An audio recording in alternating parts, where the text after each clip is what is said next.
તો જય માતાજી મિત્રો, આજના નવા જ વિડીયોની અંદર તમારા બધાનું સ્વાગત છે ને ખરેખર પશુપાલક મિત્રો અને ખેડૂત મિત્રો, આજના વિડીયોની અંદર તમને બહુ પણ મજા આવશે અને બહુ પણ જાણવા મળશે. અને તમે એક જો ગાય રાખતા હશો તો એક ગાયને બે રાખતા હશો તો તમે 5 રાખવા મળશો એવો મને વિશ્વાસ છે.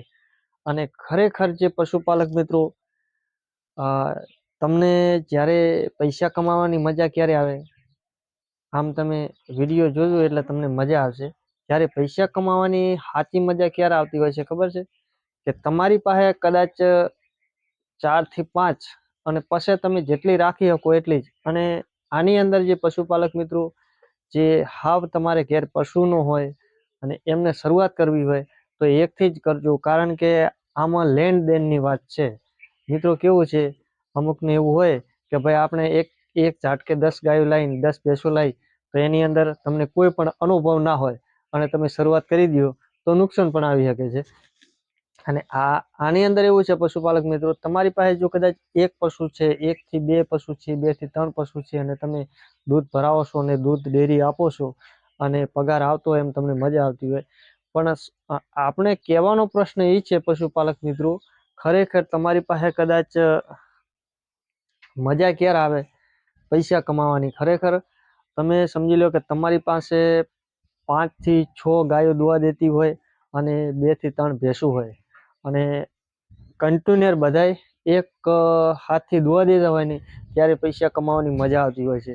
અને પછી તમે 50 રાખો અને 100 રાખો તો એ તમારો વિષય છે. તો પશુપાલક મિત્રો અને ખેડૂત મિત્રો, ઘણા મિત્રો એવા હોય છે કે ભાઈ આની અંદર કાંઈ મળતું નથી. તમે એક ગાયથી કે એક ભેંસથી શરૂઆત કરી હોય ને તો એની અંદર કાંઈ ન મળે.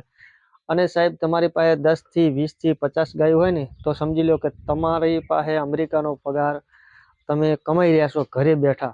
અને આના જેવી મજા અને આના જેવો ઉત્તમ ધંધો કોઈ પણ આપણે માનતા નથી. અને આપણે બારે ધંધોય ઘણો કર્યો છે, પણ એનાથી આની અંદર બહુ આપણને મજા આવી ગઈ અને આની અંદર આપણને ફાવી ગયું અને આપણે એક ગાયથી શરૂઆત કરી હતી. અને અત્યારે આપણાથી જેટલું બને છે એટલું જ આપણે કરીએ છીએ, એનાથી વધારે કરતા નથી. ન કે તમે પાછી એવી કોમેન્ટ કરશો કે ભાઈ તમે આની અંદર કેટલું કમાવો છો, અને એ જે કમાવો છો એ તો તમને દેખાતું જ હોય. કારણ કે જે માણસ કોઈ પણ વસ્તુમાં કમાતો હોય તો જ આગળ વધી શકે. આપણે દેશી ભાષામાં કહેવત છે કે ભાઈ હજી એકથી બીજું પાંદડું આવ્યું નથી, પણ એ તમને દેખાતું છે. આપણે શરૂઆત કરી હતી ત્યારે એક જ ગાય હતી, એનાથી શરૂઆત કરી હતી અને અત્યારે 14 થી 15 છે અને હજી પણ 2 ગાયો લાવવાનો આપણો વિચાર છે, પણ આપણે થોડાક કામ બાકી નથી વળતા. કારણ કે પહોંચી નથી વળતા એનો પ્રશ્ન એ છે કે બધું પછી સેટલમેન્ટ કરવું એ બહુ અઘરું છે. અને તમારી પાસે જો માણસ હોય ને તમે 50 ગાયો રાખો ને તો તમારી પાસે અમેરિકાનો પગાર છે સાહેબ. આની અંદર એક વસ્તુ સમજી લો કે સવારથી કરીને સાંજ સુધીને કોઈ આખો દી પશુ જેડે આપણે ફરવાનું નથી હોતું. જે નવા પશુપાલક મિત્રો છે અને જે નવું હોય એમને થોડો ફાવટ ઓછો હોય છે, કારણ કે એમને કોઈ અનુભવ નથી હોતો. કઈ રીતનું આપણે દૂધ કઢાવવું, કઈ રીતની પશુને સાર નાખવી, કેટલો ટાઈમ સાર નાખવાની હોય છે અને કયા ટાઈમમાં આપણે પાણી પાવાનું હોય છે, એ બધી નોલેજ હોતી નથી. એટલે એ અમુક ઘણા એવા મિત્રો હોય છે એમને પણ નુકસાન આવતું હોય છે. અને જે 5-7 રાખતા હોય અને કન્ટિન્યુઅર કામ કરતા હોય ને એમને ખબર હોય છે, એમની પાસે પશુ હોય છે એ એમને કોઈ ખબર જ નથી હોતી. સમજી લો ટૂંકમાં તમે સમજી લો કે આપણી પાસે આટલા પશુ છે, પણ આપણને એટલી ખબર જ નથી કે આપણી પાસે કેટલા પશુ છે.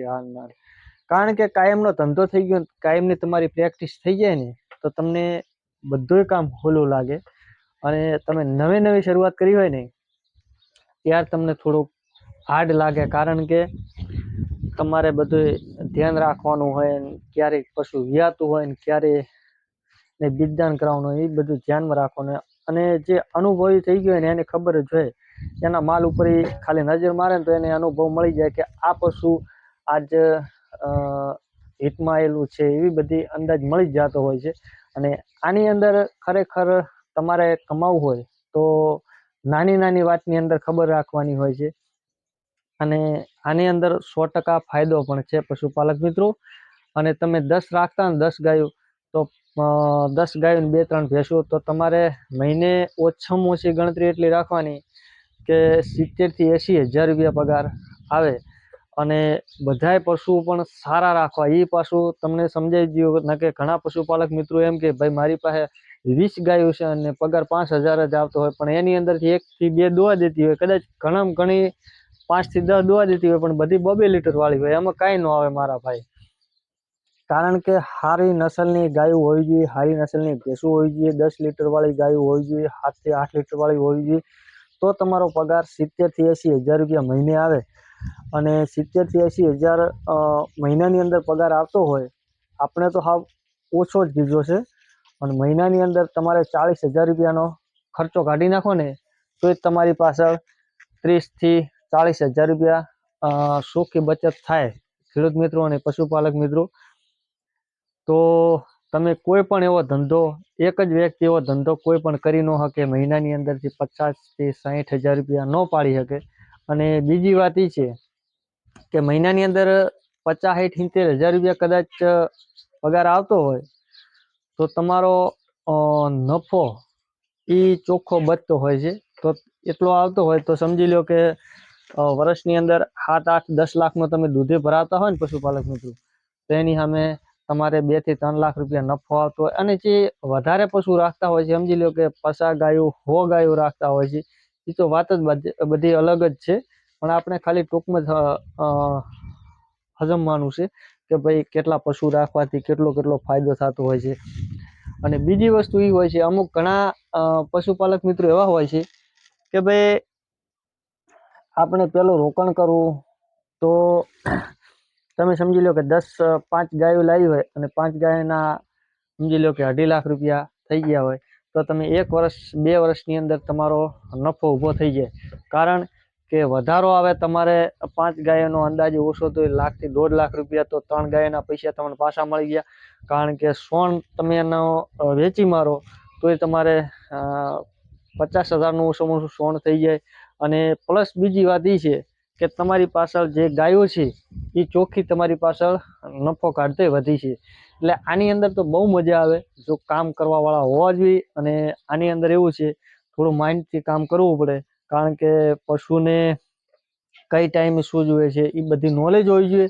અને જેને શરૂઆત કરવું હોય તો 1-2 ગાયથી શરૂઆત કરે, કારણ કે વધારે એને અનુભવ ના હોય તો 1 ગાયથી 2 ગાયથી શરૂઆત કરવાની. તમને પણ સારું લાગે તો તમે બીજાને કામ કરતા છો ને 10,000 પગાર છે ને સાહેબ, 1 વર્ષની અંદર તમારું કિસ્મત બદલી જાય. કારણ કે તમારું બધું કામકાજ જ બદલી જાય કે આપણે 5-6 ગાયો રાખવી છે, એવું 100% ગેરંટી સાથે કહી રહ્યો છું. અને આપણને આની અંદર સારું પણ મળે છે. અને તમે પણ પશુપાલન કરી અને ઘેર બેઠા કામ કરી શકો છો. આજના વિડીયોની અંદર પશુપાલન મિત્રો આટલું જ હતું. અને અમારા વિડીયોની અંદર તમને કદાચ થોડા ઘણો અનુભવ, અને ખાસ પશુપાલક મિત્રો આ અનુભવ માટે વિડીયો હતો. અને તમને પણ થોડા ઘણો આની અંદર મજા આવી હોય વિડીયોની અંદર, તો વિડીયોમાં એક કોમેન્ટ કરવાનું ન ભૂલતા. અને તમે ચેનલ ઉપર નવા હોય તો એક ચેનલને સબસ્ક્રાઈબ કરવાનું ન ભૂલતા. જય માતાજી.